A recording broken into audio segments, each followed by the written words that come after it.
काटेरी असतो, ह्याला काटे असतात, ह्याचे काटे विषारी असतात. हा चर्मकार आहे. चामड्याच्या वस्तू बनवून देण्याचे काम हा चर्मकार करीत असे.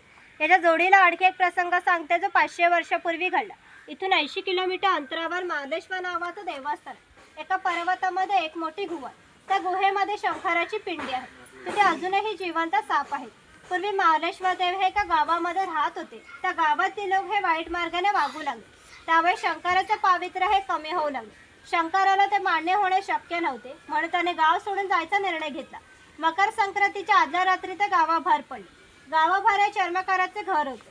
चर्मकार गरीब होता पण श्रद्धाळू आणि नीतिवान होता. शंकराने कोणत्याही जातीपातीचा विचार न करता चर्मकाराला मशाल दाखवण्यास विनंती केली. चर्मकाराने पण अतिथी देव भव समजून मशाल दाखवण्यास सुरुवात केली.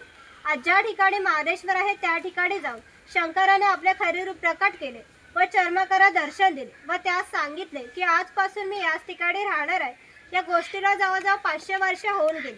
परंतु दरवर्षी मकर संक्रांतीच्या आदल्या रात्री शंकराच्या मूळ गावातून पालखी निघते. तिला मशाल दाखवण्याचे काम चर्मकाराचा आजचा वंशज करतो. म्हणजे महादेश्वर हे असे ठिकाण आहे की जिथे कोणताही जातीभेद मानला जात नाही.